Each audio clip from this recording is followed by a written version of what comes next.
I'm recording. Okay. Okay, so Professor Greer, what is your background in filmmaking?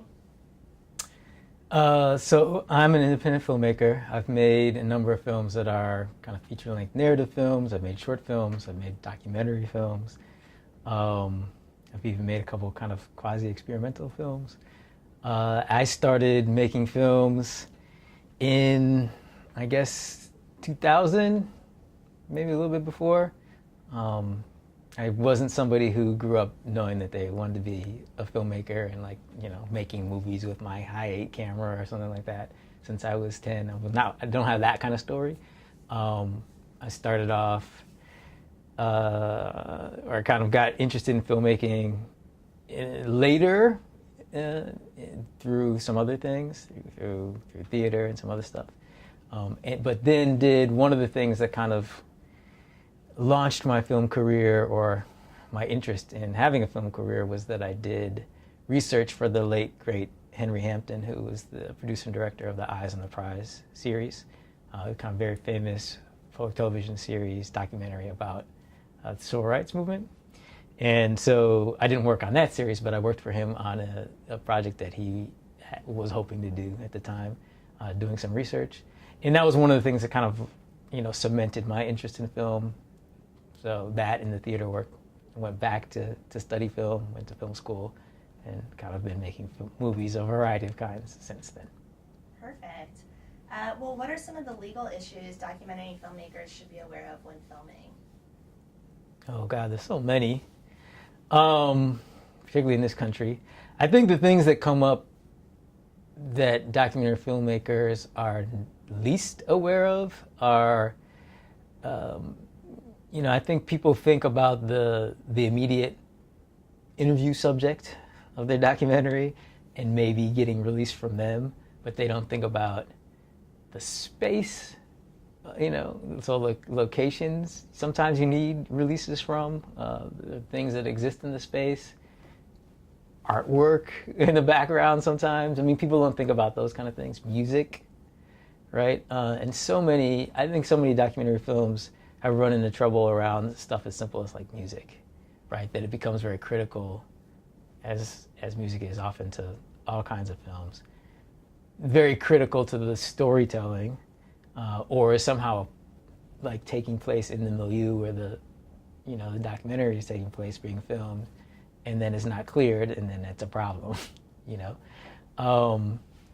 But those are, I guess, the primary things. I think if you take this, people often make this assumption that like documentary is like news, and news can kind of do almost anything, or that's what people think, in terms of reportage. Interview anybody, ask them anything, anywhere, anytime, without getting a whole series of clearances and rights. And so people make that assumption that the same applies to documentary. And it's not the case. I mean, it's not even the case that all that applies to news, right? And so those are the kind of pitfalls people fall into, I think. And then I guess the last thing is that a lot of documentary work often, this is kind of akin to the music question, but where the culture is so saturated in media of various kinds, and a lot of documentary work wants to incorporate other media or refer to other media, i.e. other films, television shows, whatever. And there's ways that you can do that, and that you have the rights to do that within limits, but you don't have like carte blanche to just use large swaths of another movie or a television show or, a song, anything like that. And so I think that's where I see students kind of fall prey sometimes to this idea that just because something exists out there in the world and I can access it on the internet means that like I have the right to use it, whole cloth in my movie, and that's not necessarily the case. So how do you go about getting permission to use, like, say there's music in the background? Do you have to get permission to have that music play in the documentary, or? It depends. I mean, the best case scenario is that you just turn that music off, right? There is one of the So the other issue here is as you well know, as you pointed out, is that the legal area is kind of gray and often varies state to state and country to country on some of this stuff, which makes it more complicated. But, the best rule of thumb is just like turn off that music, right? So the same way you would turn off any noise in the background if you can control it, right? It's just to eliminate that as a problem, that's the best thing to do. And it's, often people don't think to do it or are a little shy about doing that, right? Telling somebody like in a neighboring building or whatever, hey, can you turn down that music for a minute because I'm recording this interview or something. If it's just like somebody driving by in a car playing music, most people would say, and you have to include that little bit in your movie, that you're kind of cleared for that, right? That it wasn't intentional, you only used a little bit of it, it's, It wasn't something that you could control. But when you can control, you should try to just eliminate it. If you can't, or for some reason you want it, or it's part of the piece, right? You're doing a piece about music, then you've got to try to clear the music rights. And there are two sets of rights for music, right? There's the sync rights, and the performing rights. I forget but at any rate, you have to, you have to get whoever owns that recording. That's one set of rights, and that recording could be owned by a record company or whatever. And then it's also whoever owns the composition, right? So, let's say Quincy Jones wrote the song, right? And it was recorded by Michael Jackson on Sony Records. Well, you have to get, Sony Records to give you the sync rights, and you also, get whoever owns the publishing, Quincy Jones Publishing, probably Quincy Jones, or Rashida Jones, or whoever it is now, the Jones family. Then you have to get their permission too. Does that make sense? And so it gets it's complicated and often, frankly, expensive. I know of a lot of documentary films and fiction films, for that matter, that have, particularly independent productions, that have been essentially, buried because of that, right? The film was done, got picked up for distribution, or would be, but they couldn't clear all the music rights, and so they have to redo the entire film or just not release the film. And obviously that's the last thing you want to have happen. I will say, I think people find it frustrating, but as an artist, and I think, I consider filmmaker artists, and I think filmmakers should consider themselves artists. You want to be, sensitive and supportive of other artists, right? And so it's not the example I just gave, it's not Quincy Jones and the Jackson family are going to be fine, right? Sony Music is going to be fine. But, you musicians should be valued for their work as well, right? And so, it kind of behooves you, I think, to try to actually get permission, you know what I mean? And then if there's value to that music, clearly there is, otherwise you wouldn't use it. Try to, pay for that value just as you would anything, right? But it's frustrating, obviously. It's hard. I think best case scenario, then you just get original music. I think that's if you can. Okay, and then in terms of getting location cleared, how do you do that? Is it a matter of contacting the person who owns the property and then you just have them fill out a form saying that it's okay, or? Yes, in short, and I'm going to answer you in complete sentence because that's what you're going to want, right, to edit. So for a location, you generally need to contact the person who owns the location. If the person is a renter, right, or leasing the location, it's not just enough to get often them to sign off. You have to get the person who actually owns the building often, or the company or entity that owns the building. Not always, but very often. And a lot of that, it relates not just to the image the way it would for a person. Some of it relates to kind of if something happens while you're filming, now this comes up more in like narrative work where there's often you're doing stuff to the space and there's a lot of people in the space. In a documentary, it doesn't come up as much, but it can, right? But the idea that if you're doing anything in the space that's not what the space is meant for, you know, you're can be kind of liable, right, for something that happens there. So another reason to get it cleared, if that makes sense, just to the person who owns the space says, you know, that they've given you permission, they understand what's happening, and they're not going to hold you liable if whatever happens in that space. You know what I mean? So, and a lot of times documentaries are in public institutions or some kind of space like that as well. But they are, you know, this idea that if it's owned by the people, then you have a right to be there. But even that can often be limited. Like if you're at a school, right? You don't have just a right to be in a school filming school children. And there's, you know, so it's that those are what I mean by getting released for the location is not just like right now in this office. I think that's not as big an issue, but it's more of an issue like if you're in a school or in a museum or, you know, some of these other kinds of spaces where other things come to play. Definitely. So you mentioned, you know, music, but what are some legal issues that you personally have come up against or come across while filming or researching a project? Well, so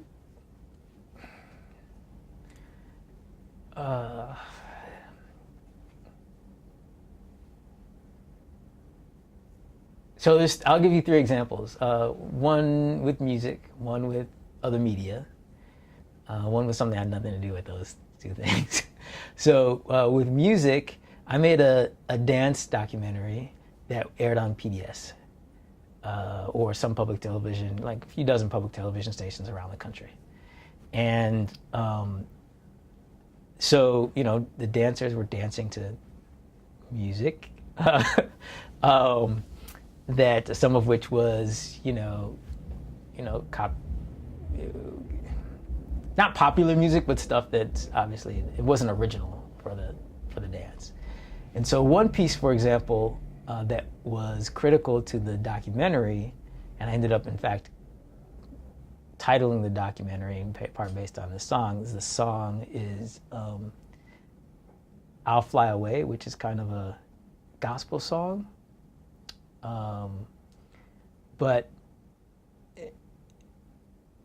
And it was used, multiple times in multiple ways. And I think originally choreographed, there was a piece in the documentary that was choreographed to like a Sounds of Blackness recording of "I'll Fly Away." And it became clear to me early on that it was going to be very difficult. I can't remember who owned that recording, but it was very difficult and or expensive to get that. But because it's an old gospel tune, I think the tune itself, the composition and the lyrics were at that point in the public domain. It's like something that had been written in the 1830s or something, right? It's like an old gospel song.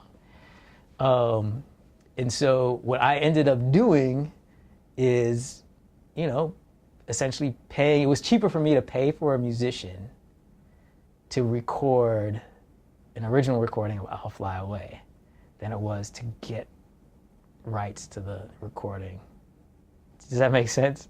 And that's what I ended up doing. And in a way, I think it served the piece in a different, I really like that particular Sounds of Blackness recording, so nothing against that. It's like a wonderful song. Go listen to it. But having this kind of simple saxophone version of "I'll Fly Away" used instead, I think in some ways served the documentary. But let's be clear, it wasn't first an artistic choice. It was first a kind of financial choice that I found an artistic solution around. So that's an example of music. I made a documentary called "I'm an Actor, Yo Soy Actor," which compares the lives of a Cuban professional actor and an American professional actor. And it's kind of essentially a comparative profile of both actors. So, a documentary profile of a person and their work, and so I obviously wanted to show bits and pieces of their work. And a lot of particularly the American actor, a lot of his work had been kind of corporate and commercial work. I mean, he'd done television and film stuff too, but also corporate and commercial work. And I ended up basically, rather than trying to get licensed to, all of those clips, which would I think been nearly impossible, it just affected the way in which I used those clips and how much of them I used. And so I kind of relied on at least my understanding and some people who I consulted's understanding of the kind of limits and dictates of fair use. And so I, didn't use a piece, I didn't use a clip from multiple clips from the same piece, more than one, right? I used very short bits of it. I credited it, like all those kind of things, so that I could say, in a sequence, do a montage of his commercial work, but not use more than 3 seconds of a particular McDonald's commercial, and you know what I mean? And I felt comfortable with that, and it also broadcast, and the broadcasters felt comfortable with it. But again, I don't think I would have needed in those cases to use more than that anyway, artistically, but it was part of I was very aware of what I thought was possible and fair and legal in terms of using licensed work. And then the third example is, this film, Getting Grown, this poster right here, it's not a documentary film, but one of the things I had to do was, just as an example of something that's very different, the kid in the film loves a particular basketball player and spends the whole film wearing an NBA, specifically a Philadelphia 76ers shirt. Now, that's an example of something people wouldn't think, it doesn't have to be cleared, who cares about that? He's wearing a shirt. It's a shirt, right? But that is a very, it's a specific logo that's owned by a company that is very careful about its image and has in the past sued people over the use of its image, right? So as soon as I knew it's kind of integral to the plot, so I couldn't just say, well, put him in another shirt, right? So I spent months clearing that with the NBA and the 76ers, and I did get clearance for it, and they didn't charge me much or anything, but it was still I had to go through that whole system with the lawyers so that I could get that cleared. And I think, again, it's the kind of thing, maybe narrative filmmakers think about it more, but even if it had been a documentary film about somebody who loved NBA team and wore something, or you know what I mean, or the whole thing was, you would still have to go through that process, or you should, because the NBA has a right to say, yeah, you can't use our image all over your documentary. That's, we didn't give you the rights to that. We're not endorsing that, right? And so, and that could 86 your whole project if you didn't think of that first. So just use that as an example because it's the kind of thing I think documentaries don't often think about. Definitely. Well, that kind of leads us into our next question of how have you seen the issues of copyright and fair use change with the rise in new technology and social media? Or have you seen a change? Well, I think the first thing that changed, as I've referenced before, is I feel like because everything is available everywhere to anyone at any time, filmmakers have gotten the sense that, or feel like, just like anybody feels like, that they have a right to that stuff all the time, right? We kind of feel like we have an inalienable right to listen to any song we want to at any time. And I'm just talking as a culture, right? And so and nobody thinks twice about, the generation of students I teach is, even post all the file sharing ruckus that happened for a while, right? When that was new, file sharing, music file sharing, and there were lawsuits and stuff like that. We're kind of after that world even. So people don't have a sense that there's any problem or could be a potential problem with that. So that's changed filmmakers' kind of sense of what's not just what's possible, but like essentially what's okay. I think people are a little bit more surprised that there are limitations. But the positive part of things is there is more available than there's ever been. And I think people who own, publishing rights and copyrights and whatever are also aware of that and are getting a little bit more flexible about it. Like I used the example of the NBA earlier. The NBA now, unlike some of the other sports leagues, is essentially okay with anybody putting anything NBA related up on YouTube. Like you can find all kinds of highlight clips, and they don't fight that at all. Some of the other sports leagues do actively, like say to Google, YouTube, like that has to come down, right? Just as some of the, the music companies will pull down anything that's not, like if you put up something with a Drake song and a Beyonce song, it comes down immediately, right? But the NBA is like, no, just please, more stuff, that's fine. Because they've made a calculated decision that the more exposure of anything, of their brand, the better generally. Like the more that they can expose, particularly young people, to their product, the better. And so they kind of actively, and I think there are more companies and and artists and musicians and whatever kind of taking that approach. Like, sure, please do use it. And it also means that I think it's easier now, in some ways can be easier now there's no excuse, for example, you can't use the excuse like, well, I don't have B-roll. B-roll is not an excuse. That's not an excuse anymore. Like I can't shoot B-roll. I can't when I'm making a documentary, right? Because there's just so much a footage of everything out there, right? If you said like, I need footage of a cat walking down an alley and I can't afford to shoot that, or I don't know how to set that up. Well, somewhere you can find footage of a cat walking down an alley that you can use, right? That no longer. So there are all these, it opens up other possibilities, as well. So I do think that things have changed, for the better, but also there's some things that we have to be more cognizant of. The other thing that's changed is individuals, right? I think people are, first of all, everybody's a producer of content. Anybody with a social media account is a producer of content. Everybody thinks about their own image and brand. People who don't, right? 12-year-olds think about their brand. I think about how they're being portrayed. And so in some ways, people are much more kind of savvy now, but they're also much more open to being filmed. And, it's just like their whole lives are on camera all of the time. So in a lot of ways, people, I think, it's easier to get release and license. I think that conversation about like, this is how a documentary film works, and I'm going to record you, and then I might use the bits and pieces. Like, people understand almost intuitively how kind of production works. And so in a lot of ways, that can make things, I think, easier for filmmakers. Although, as I said, now people are also, that savviness means that people are like concerned about how they look, or controlling their look. So that cuts both ways also.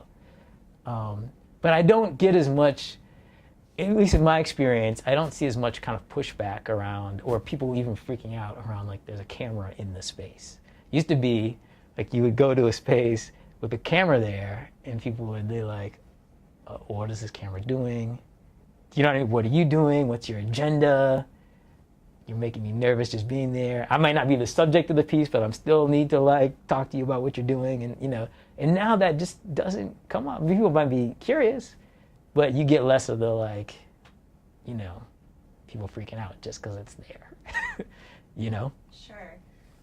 Just out of curiosity, when you're getting permission to film like people, is it mainly just the interview subjects that you need permission from, or is it like anyone that's going to be on camera? Well, again, I think it depends on the where and the what a little bit. If we're just on the street, people walk by, they don't have a expectation of privacy when they're walking down a sidewalk,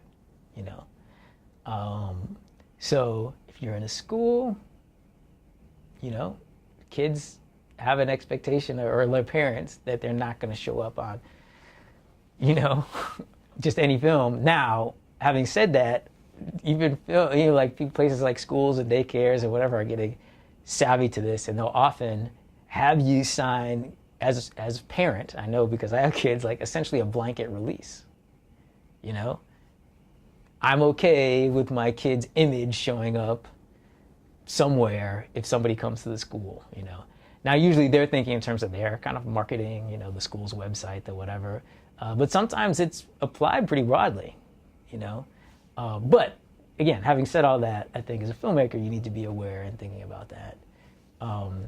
So when, you know, if you're in a kind of private space and other people are walking around, they haven't just given their rights to you to film them. And as a general rule, you need to, like, as Jessica knows, has been filming these like comedy shows, and there's some, you know, it's mostly about the comedians, and obviously they've given their, you know, permission and all the rest of that. But there are always a handful of shots of like people in the audience or whatever, and you know, just because you pay to go to a comedy show doesn't mean that you've like given up all rights to your image, unless that's made clear, and it is, right? There's announcements made, there's signs posted, like if you're here, you're gonna show up on film, and you, by being here and buying a ticket and sitting in this audience, you've given us the right to use your image, you know? So, you know, that often needs to be stated verbally or posted somewhere, or both, if that's going to be the case. If you're in a kind of private, you're in a place where you normally expect privacy, or at least not to expect to be filmed, and then you're being filmed, you know. So a good rule of thumb is if you're in a place where people would expect privacy, you should ask them for their permission before filming. Should you have them fill out like a form, or is a verbal like asking? Sometimes verbal asking and recording that is okay. I mean, you want it documented some kind of way, so whether that's in writing or whether that's being recorded, you know, that is best to have it documented. But it could be as simple, as I say, as posting signs that are clear in entrances and stuff like that, so people know, okay, if I walk into this room, I'm going to be filmed. And the act of entering the space essentially is giving permission, if that makes sense. But again, yeah, public places, you know, parks, city street, you know, sidewalks, that kind of thing. Lots of government buildings. So it's not that expectation.